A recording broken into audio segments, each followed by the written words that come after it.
Hey friends, welcome to my YouTube channel. तो friends, आज मैं महेश कुमार बनवाल का वन लाइनर जितने भी हैं वो सभी लेकर आई हूँ। तो आप लोग देखिए क्या है। किसी व्यक्ति, समाज अथवा देश से संबंधित महत्वपूर्ण, विशिष्ट व सार्वजनिक क्षेत्र की घटनाओं, तथ्यों आदि का कालक्रमिक विवरण इतिहास कहलाता है। ठीक है। तो इतिहास किसे कहा जाता है तो आप लोग अच्छे से बता ही सकते हैं। किसी व्यक्ति, समाज या देश से संबंधित महत्वपूर्ण, विशिष्ट व सार्वजनिक क्षेत्र की घटनाओं, तथ्यों आदि का कालक्रमिक विवरण, तो उसे ही इतिहास कहते हैं। ठीक है। नेक्स्ट है, इतिहास का पिता किसे कहा जाता है। क्वेश्चन है, इतिहास का पिता किसे कहा जाता है। सबको आप लोग को पता ही होगा, हेरोडोटस को इतिहास का पिता कहा जाता है। हेरोडोटस ने कौन सी पुस्तक लिखी तो वो हिस्टोरिका नामक पुस्तक लिखी। नेक्स्ट है, प्राचीन भारत के इतिहास से संबंधित प्रथम वास्तविक पुस्तक किसे माना जाता है तो राजतरंगिणी। तो राजतरंगिणी के लेखक कौन है। जैसा कि आप लोग को पता है, राजतरंगिणी के लेखक, तो राजतरंगिणी के लेखक कौन है तो कल्हन राजतरंगिणी के लेखक है। नेक्स्ट है, उत्कीर्ण चिन्ह वाले प्राचीनतम सिक्के क्या कहलाते हैं तो वे आहत सिक्के कहलाते थे। नेक्स्ट क्वेश्चन है, सिक्कों के अध्ययन को आप लोग को सबको पता ही होगा, सिक्कों के अध्ययन को मुद्रा शास्त्र कहते हैं, न्यूमिस्मैटिक्स, इसे इंग्लिश में न्यूमिस्मैटिक्स कहते हैं। ठीक है। भारत में प्रागैतिहासिक खोज प्रारंभ करने का श्रेय किसे दिया जाता है तो ये डॉक्टर प्राइमरोज को दिया जाता है। ठीक है। नेक्स्ट क्वेश्चन है, भारत प्रागैतिहासिक अध्ययन से संबंधित प्री हिस्टोरिक इंडिया किसकी कृति है तो इसका राइट आंसर हो जाएगा स्टुअर्ट पिगट की। चीनी यात्रियों ने अपने यात्रा वृत्तांतों में भारत के लिए किस शब्द का प्रयोग किया है इन टू। ठीक है। नेक्स्ट क्वेश्चन है, उत्कीर्ण लेखों के अध्ययन को क्या कहा जाता है तो इसे अभिलेख शास्त्र कहा जाता है, यानी कि इपिग्राफी कहा जाता है। इसे लिपियों के विकास के अध्ययन को पूरा लिपि विद्या कहा जाता है। नेक्स्ट क्वेश्चन है, सर्वप्रथम भारतवर्ष नाम का उल्लेख किस अभिलेख से प्राप्त हुआ है तो ये हाथी गुम्फा अभिलेख से प्राप्त हुआ है।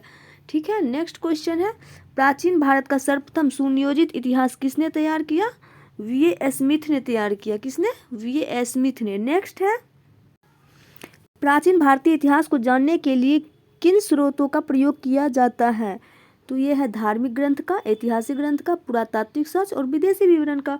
ब्राह्मी लिपि को सर्वप्रथम किस विद्वान ने पढ़ा था तो जेम्स प्रिंसेप ने 1837 में। भारत के प्राचीनतम ग्रंथ वेदों का संकलन करता किसे माना जाता है तो महर्षि कृष्ण द्वैपायन वेद व्यास को माना जाता है। नेक्स्ट क्वेश्चन है, पौराणिक मान्यता के अनुसार भारत के प्राचीनतम राजा कौन थे तो वे थे वैवस्वत मनु। वायु पुराण किस वंश से उल्लिखित है तो गुप्त वंश से वायु पुराण है। और कौटिल्य के अर्थशास्त्र किस वंश के इतिहास की जानकारी मिलती है तो मौर्य वंश की।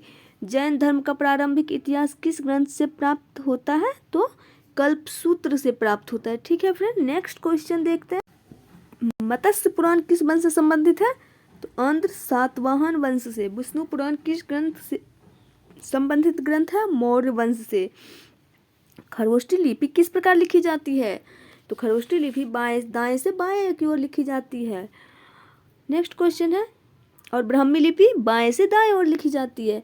नारद स्मृति किस वंश से विषय में जानकारी मिलती है तो गुप्त वंश की। नेक्स्ट क्वेश्चन है, स्मृति ग्रंथों में सबसे प्राचीन एवं प्रामाणिक पुस्तक कौन सी मानी जाती है तो ये मनुस्मृति ने।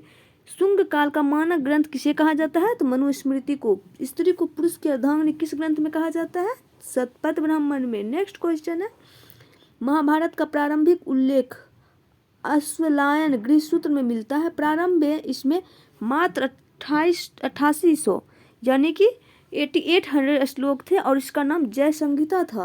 और कुछ समय के बाद यह बढ़कर कितना हो गया 24,000 श्लोक हो गए और भारत नाम से प्रसिद्ध हुआ।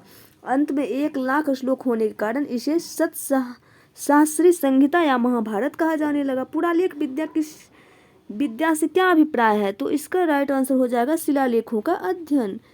पुरावेश का महानतम अन्वेषक किसे माना गया है डार्विन को। इब्न बतूता का यात्रा वृत्तांत किस नाम से प्रसिद्ध है रेहला नाम से प्रसिद्ध है। नेक्स्ट क्वेश्चन है, ह्वेनसांग किस विश्वविद्यालय में बौद्ध धर्म का अध्ययन किया था तो नालंदा विश्वविद्यालय में किया था। नेक्स्ट क्वेश्चन है,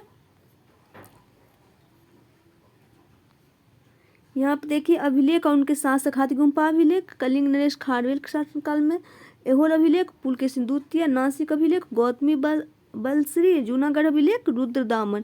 नेक्स्ट है प्रयाग स्तंभ लेख तो ये समुद्रगुप्त, मंदसौर अभिलेख, मालवा नरेश यशोवर्मन, ग्वालियर अभिलेख, प्रतिहार नरेश भोज, देवपाड़ा अभिलेख, बंगाल शासक विजयसेन, भीतरी जूनागढ़ अभिलेख तो स्कंदगुप्त।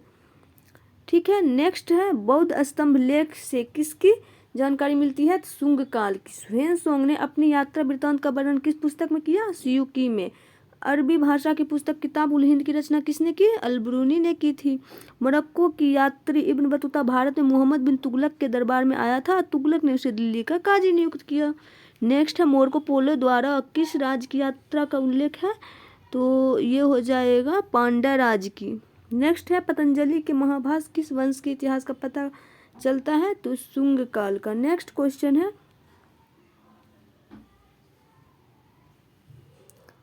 पुरालेख विद्या से क्या अभिप्राय है? शिलालेखों का अध्ययन। पुरावेश का महानतम अन्वेषक किसे माना जाता है? डार्विन को। इब्न बतूता की यात्रा वृत्तांत किस नाम से संबंधित? रेहला से। ह्वेनसांग ने किस विश्वविद्यालय में बौद्ध धर्म का अध्ययन किया था? नालंदा विश्वविद्यालय में। नेक्स्ट क्वेश्चन है,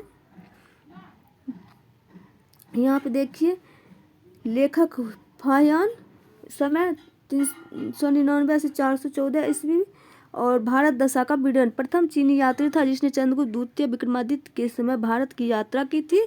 इसने गुप्त काल में वस्तु विनिमय का माध्यम कौड़ियाँ तथा चंद्रगुप्त मौर्य के राजप्रसाद को देव निर्मित बताया है। नेक्स्ट क्वेश्चन है ह्वेनसांग 629 से 645 ईस्वी पूर्व सियूकी के पश्चात संसार के लेखक। ह्वेनसांग सम्राट हर्षवर्धन के समय भारत आया। इसने हर्ष को शिलादित्य की उपाधि से विभूषित किया और इसे यात्रियों का राजकुमार, शाक्य मुनि, नीति का पंडित कहा जाता है। चीनी यात्री जो नालंदा विश्वविद्यालय में अध्ययनरत रहा वो थे इत्सिंग, और कब आए थे? 693 से 675 ईस्वी तक वो भारत में रहे थे और प्रसिद्ध बौद्ध भिक्षुओं की आत्मकथाएं की रचनाएं की। तो फ्रेंड्स, आई होप आप लोग को वीडियो पसंद आया होगा, और वीडियो पसंद आए तो प्लीज़ वीडियो को लाइक कर दीजिए एंड चैनल को सब्सक्राइब कर दीजिए। Thanks for watching, bye bye, take care. ऐसे ही मेरा वीडियो रेगुलर आएगा अगर आप लोग सपोर्ट करते हैं तो।